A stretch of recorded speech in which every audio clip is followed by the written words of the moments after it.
गुरु जी को प्रणाम, गुरु जी को संगत को प्रणाम। आज गुरु जी का आदेश हुआ है मुझे सत्संग करने का। पर गुरु जी का सत्संग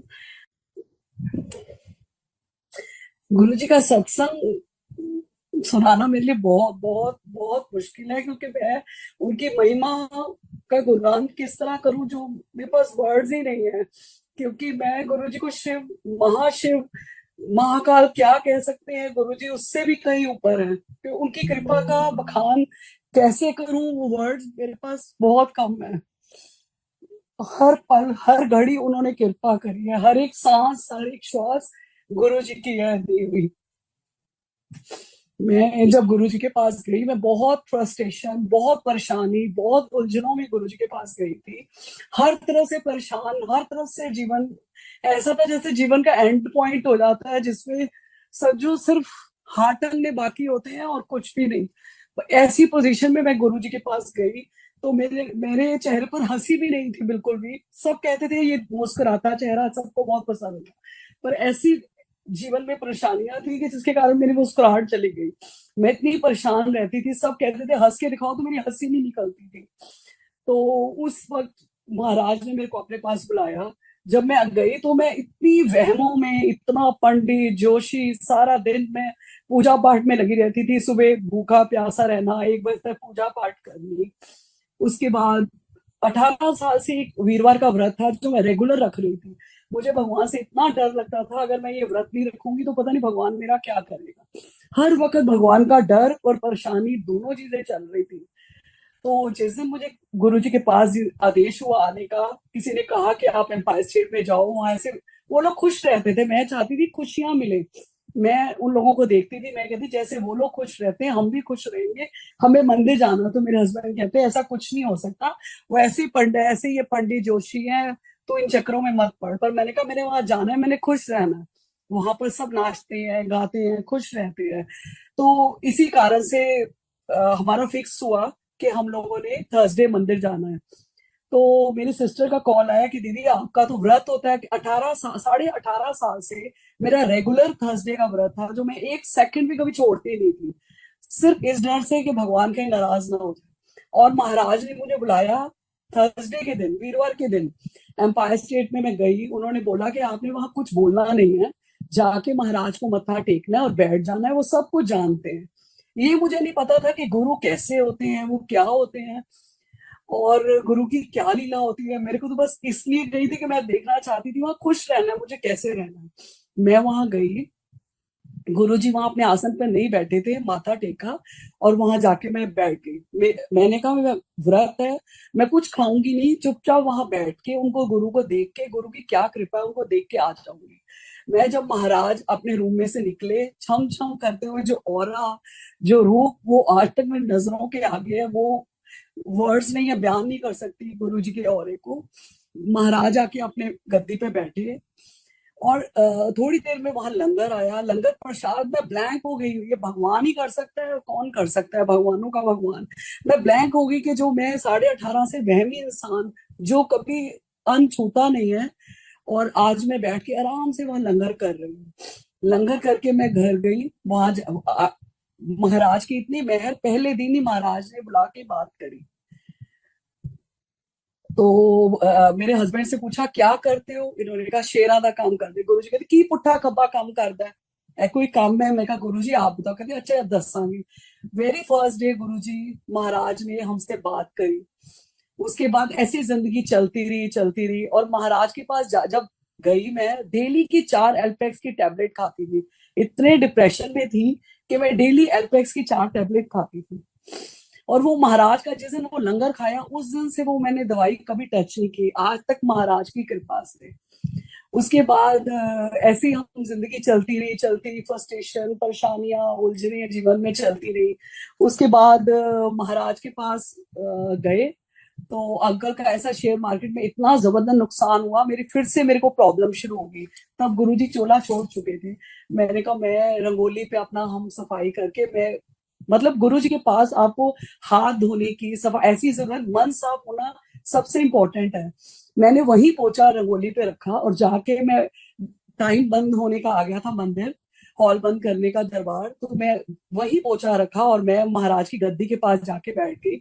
मैं कहा महाराज मैं बहुत परेशान हूँ और मेरी तबीयत ठीक नहीं है, मैं बड़े दिन से, मेरे को डॉक्टर के पास जाना पड़ेगा, मेरे टेस्ट होंगे, तो मुझे आप ठीक करो, दुनिया के सबसे बड़े डॉक्टर आप हो। और मैं ये बोल के मेरे आंखों में आंसू आए और मैं घर आ गई। घर आई तो महाराज के लिए रात को ड्रीम में आए। ड्रीम में महाराज मेरे सामने बैठे हैं, हम 7-8 लेडीज बैठी हैं और मैं चलती हुई गुरुजी के पास आ रही हूँ, हाथ जोड़ के कहती हूँ। गुरुजी कहते हैं नमस्ते आंटी। मैं कहा नमस्ते गुरुजी। गुरुजी कहते हैं आंटी पपीता खाया कर। तो मैं हाँ जी गुरुजी। इतनी देर में हमारी रोड पे आवाज आती है सब्जी फल वाले की, पपीते ले लो पपीते ले लो। गुरुजी कहते हैं चल मैं तेनू लाके देना है। गुरुजी मेरे साथ जाते हैं बाहर, उससे पपीता लेते हैं 5 किलो का। पपीता लेके मेरे हाथ में दे देते हैं। मैंने कहा गुरुजी ये पपीता तो बहुत बड़ा है। कहते हैं अच्छा ऐदा कर, आधा मेनू दे दे, आधा तू ले ले। आधा पपीता मैं लेती हूँ और एकदम मेरी आंख खुलती है सुबह 7 बजे। मैं घर में शोर कर रही थी जब महाराज का ड्रीम आया, तो ऐसी एक्साइटमेंट और ये ऐसा पागलपन सा होता है जो आप बता नहीं सकते किसी को। तो मैंने कहा कि महाराज ने दर्शन दिए, पपीता मेरे को बोला है खाने के लिए। इतनी देर में ही मेरे घर के बाहर से आवाजें आने लग गई, पपीता ले लो रसगुल्ले ले लो। वो पपीता के साथ रसगुल्ले बोल रहा था। बाहर गई मैं सड़क पे, उसके पास वही पपीते जो मेरे ड्रीम में रात को गुरुजी ने बड़े बड़े पपीते दिखाए थे। मैंने उसे एक पपीता लिया। ऐसा पपीते मैंने जिंदगी में नहीं खाया, जो रसगुल्ला टपकता हुआ जैसे रस होता है, महाराज का डिवाइन प्रसाद। उस दिन से वो मेरी तबीयत बिल्कुल ठीक हो गई। वो आज तक मेरी वही दवाई है, पपीता ही मेरी दवाई है। पपीता जब मैं खाना बंद करती हूँ मेरी फिर से तबीयत कुछ ना कुछ प्रॉब्लम शुरू हो जाती है। ये ऐसा भगवान कहीं मिल सकता है जो पपीते से हमारा इलाज करता है हर पल हर घड़ी। उसके बाद फिर अंकल का शेयर मार्केट में ऐसा टाइम आया जब बहुत नुकसान हुआ, बहुत ज्यादा। मैं परेशान होने लग गई। एक दिन मैं पकौड़े बना रही थी किचन के अंदर, तो मेरे हस्बैंड कहते हैं तू ना सरसों का तेल रहने दे और देसी घी में बनाया कर। तो मेरे को अपने हस्बैंड से वो नाराज हुई। मैंने कहा यहाँ तो खाने के लाले पड़े हुए हैं और अंकल कहते हैं देसी घी में बनाया कर। मैंने मतलब गुस्सा हुआ। गुस्सा होके वो मंदिर हम जाते थे रेगुलर, हमने शाम को उठ के अपना मंदिर चले गए। उन दिनों में तब गुरुजी चोला छोड़ चुके थे, बड़ा मंदिर में सत्संग होता था और हम लोग लंगर करके घर आते थे। जब वहां पे उन दिनों लाइटनिंग भी बहुत कम थी, बैक साइड पे एक आंटी ने मेरे हस्बैंड को बुलाया, कहते हैं कि अंकल इधर आओ। तब हम किसी को ऐसे जानते नहीं थे, ना किसी का नाम ना कुछ, तब तो बिल्कुल बोलते भी नहीं थे कौन क्या है, किसी को कुछ नहीं पता। तो मेरे हस्बैंड गए और उन्होंने बोला ये प्रसाद ना अपनी गाड़ी में रख दो। तो मेरे हस्बैंड मुझे कहते तू नीचे लंगर के लिए पहुंच बेसमेंट में, मैं आ रहा हूँ। प्रसाद बोला किसी आंटी ने। अंकल ने प्रसाद गाड़ी में रखा और अंकल आ गए। लंगर करके जब हम घर आए तो अंकल वो प्रसाद का डिब्बा हमारे घर लेके आए, तो देखा 15 किलो देसी घी का मधुसूदन का टिन। वो कम से कम घी मेरे 1 साल तक मेरा घर में चलता रहा, जिसमें मैंने हर चीज उसी में ही करी। पता है, ये महाराज नहीं कर सकते तो कौन कर सकते हैं, हर पल हर घड़ी। फिर मैंने कहा महाराज इनका इतना नुकसान हो गया, अब हमारी दाल रोटी का क्या होगा। बहुत परेशान, बड़ी उलझने। तो मेरे फादर अशोक विहार में रहते हैं, तो कुछ ऐसी प्रॉब्लम हुई कि हमें अशोक विहार, गुरुजी ने ड्रीम दिखाया कि गुरुजी अशोक विहार रहते हैं। ड्रीम में मैं गुरुजी को मिलने आ रही हूँ। गुरुजी हमारे ड्राइंग रूम में अशोक विहार में बैठे हैं और मेरे को, मैं अंदर जाने के लिए एक्साइटेड होती हूँ। मैं चप्पल उतारती हूँ, सेवादार हाथ रख लेता है, आंटी आप ऐसे नहीं जाओगे, पहले आप प्रसाद खाओगे फिर जाओगे। सेवादार मेरे हाथ में मूंगी की दाल के दानों का ढेर सारा प्रसाद मेरे दोनों हाथों में डाल देता है। मैं दोनों हाथों से प्रसाद खा रही हूँ और गुरुजी के सामने दर्शन कर रही हूँ। दरवाजा शीशे का है, मैं गुरुजी को देख रही हूँ, गुरुजी मुझे देखकर स्माइल कर रहे हैं और मैं वो प्रसाद फटाफट खा के गुरुजी के पास चली जाती हूँ। सुबह उठ के मेरी आंख खुलती है, मैंने कहा गुरुजी के दर्शन हुए इतने प्यारे, और गुरुजी ने मैं दाल प्रसाद खिलाया और गुरुजी तो लड्डू खिलाते, बर्फी खिलाते। फिर मेरे दिमाग में आया जो गुरुजी ने, को मैं रात दिन कहती हूँ कि हमारी दाल रोटी का क्या होगा, गुरुजी ने वो ही मुझे खिलाया और उन्होंने वादा किया कि मैं तेरा ध्यान रखूंगा। और कुछ दिन बाद हमें अशोक विहार में ही शिफ्ट होना, कुछ ऐसे सरकमस्टांसेस गुरुजी ने बनाए कि हमें अशोक विहार शिफ्ट होना पड़ा। मतलब महाराज की ऐसी मेहर के वर्ड्स नहीं, बयान नहीं, कुछ वर्ड्स ही नहीं है मेरे पास उनकी कृपा का। ऐसी फिर बेटे की शादी आई, करते करते मतलब उनकी कृपा इतनी चलती रही कि मतलब कोई हर डेली का सत्संग, डेली रोज कुछ ना कुछ कुछ। फिर एक दिन क्या, मेरे बेटे की शादी का टाइम आया। मेरे बेटा, हमने सोचा था बेटे की शादी 29-30 ईयर्स में करेंगे, पर उसको लड़की मिल गई, लव मैरिज थी। वो लड़के वाले कहते नहीं, हमें तो शादी आप 2 महीने के अंदर अंदर करो, हमें नहीं पता और हमारे पास कुछ इंतजाम नहीं, हमारा कुछ फाइनेंशियली नहीं, कुछ कोई इतनी प्रॉब्लम। वो कहते नहीं, हम सब कुछ करेंगे, आप बस शादी के लिए हाँ करो, शादी हमें 2 महीने के अंदर अंदर करनी है। हमने रेडी हो गए और शादी की तैयारी शुरू करी, और मेरे पास कुछ भी नहीं। अंकल को मैं रोज बोलूं कि हम कैसे शादी करेंगे, हम अंकल कहते सब हो जाएगा, गुरुजी है ना। मैंने इनको कहती थी, ये कैसे कहते हैं गुरुजी हैं और सब हो जाएगा। ऐसे करते करते कुछ सारा इंतजाम, और मुझे कोई सत्संग सुनाता रहे, गुरुजी कहते तू फिक्र ना कर, तेरे शगनाज तेरा ब्याह बता दूं, तू फिक्र ना कर। ऐसे सत्संग मेरे को डेली सुनने को मिले कि तू फिक्र ना कर, तेरा शगनाज तेरा ब्याह भुगता दूं। गुरु जी की ऐसी ही मेहर हुई, सब कुछ सारा इंतजाम बहुत अच्छे से हो गया। और महाराज ने जब शगन आए, वो ऐसे शगन थे जो हमारे गुरु जी ने वादा किया था, शादी पूरी शगनों में भुगताई। तो ऐसा भगवान कहाँ कब किसको मिल सकता है, हो ही नहीं सकता। ऐसा भगवानों का भगवान। ऐसी फिर मेरी बेटी की स्टडी हुई, पढ़ाई लिखाई हुई, उसकी शादी, उसकी बारी आई। तो अब मैंने कहा कि हमें एमबीए तो करा नहीं सकते, तो उसमें इतना खर्चा, अब इसकी शादी करनी है, तो मैं रेडी होगी कि इसकी शादी करनी है। मैं रात दिन उसकी शादी की तैयारियों में लड़का ढूंढूं, इसको बोलूं उसको बोलूं। तो रात को ड्रीम आए, और मेरी बेटी शौकीन घूमने की, कभी वो सिंगापुर जा रही है। गुरुजी उसकी किस्मत का पता नहीं कैसे कर देते थे, वो कभी सिंगापुर जा रही है, कभी। अब वो पीछे पड़ गई कि हमें दुबई जाना है। मैंने कहा नहीं, अभी नहीं हम भेज सकते। कहती मुझे तो दुबई जाना है। रात को महाराज ड्रीम में आते हैं, कहीं सत्संग हो रहा है, गुरुजी बैठे हैं, मैं बैठी हूँ, मेरी बेटी बैठी है। तो मैंने कहा महाराज को, मैंने बोला, मैं कहा गुरुजी, ये बेटी अभी सिंगापुर होके आई है, अभी कह रही है दुबई जाना है। गुरुजी कहते हैं, चंगा पेज पेज। मैं, गुरुजी नहीं, अब इसकी शादी करनी है। तो गुरुजी आसमान में 5 उंगलियां उठा के आसमान में बोलते, नहीं हल्ले नहीं, हल्ले छोटी है।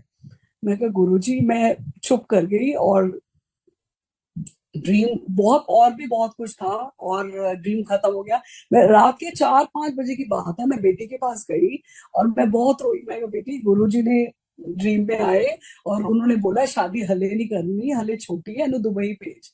बहुत बेटी भी एक्साइटेड, खुश, बहुत मतलब महाराज की मेहर। अच्छा, उसके बाद बेटी कैसे, उसका उसने जॉब शुरू कर ली। उसके बाद उसने गुरुजी की मेहर से उसकी वहां से प्लेसमेंट भी हो गई। करते करते ऐसे टाइम बीतता चला गया, बीतता चला गया।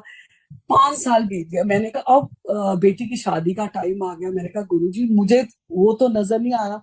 मैं, गुरुजी अब आप क्यों नहीं कोई आदेश दे रहे हो, अब शादी उसकी करनी है, आप अपनी कुछ बता रहे हो कि कब करनी है, कैसे करनी है। कोई मैसेज नहीं। मैं गुरुजी का वर्ड्स को आसमान में खुद बैठ के करूं, गुरुजी कहते हल्ले नहीं, हल्ले छोटी है। तो मैं, गुरुजी आप क्या कहना चाह रहे थे। वही एग्जैक्ट 5 साल बाद एक लड़का अपने आप आया महाराज की मेहर से, और मेरी बेटी का रिश्ता हुआ, और पूरा पता लगा पूरे 5 साल जो गुरुजी ने इशारा किया था, 5 साल, एग्जैक्ट 5 साल बाद महाराज ने बेटी की शादी राजाओं जैसे कराई। ये उनकी कृपा, उनकी दया, उनकी मेहर इतनी अनंत है कि मेरे पास कोई वर्ड्स नहीं है। हर कृपा। एक दिन जब हमने अशोकपुरा से शिफ्ट होना था, तो हमने कहा हम अपने घर में जाएंगे। तो कुछ ऐसा बेटी की शादी भी बीच में आ गई, तो अंकल ने कहा अभी हम घर नहीं ले सकते, अभी हम घर थोड़े टाइम बाद ले लेंगे। मैं पूरी रात रोती रही और मैं गुरुजी से बात करती थी, गुरुजी आपने तो मुझे अपने घर में भेजना था, मेरा वो घर भी सेल हो गया, मैं क्या करूंगी। रात को ड्रीम में आया कि एक बहुत सुंदर सा घर है, और बाहर बैंड बज रहा है, और गौरव अंकल आए हैं संगत बहुत सारी लेकर हमारे घर। और एकदम मेरी आंख खुल जाती है, तो मैं फोन देखती हूँ। फोन के अंदर उन दिनों देखती थी कि क्या, कोई मैसेज पढ़ के मन खुश हो जाता था। आया, तेरे सपनों से सुंदर तेरा कल होगा। और उनकी कृपा ऐसी अनंत कि उन्होंने शांति भी दी, सुकून दिया, और सब कुछ मेहर, दया, कृपा, नो वर्ड्स। थैंक यू गुरुजी। हर पल, हर घड़ी, हर एक सांस सांस आपका शुक्राना। Thank you so much. Thank you Guruji. Aunty, अभी हमारे पास टाइम है, अगर आप चाहें तो आप और सत्संग शेयर कर सकते हैं। अच्छा ठीक है, ओके। ऐसी महाराज की कृपा का तो इतना आनंद है। गुरु जी की मेहर से एक बार बेटा और मैं, मेरे अंकल जब गुरु जी के पास एम्पायर स्टेट गए, तो मेरा बेटा तब छोटा था, 10th में था। तो रोज पीछे पड़ता था, पापा मुझे आईपॉड लेना है। हम गुरु जी के पास इंडिया गेट से, हम उन दिनों ईस्ट दिल्ली रहते थे, हम इंडिया गेट से आ रहे थे। तो पूरे रास्ते मेरे हस्बैंड किसी से, हाई कोर्ट में कोई फ्रेंड है उनसे बात करते रहे।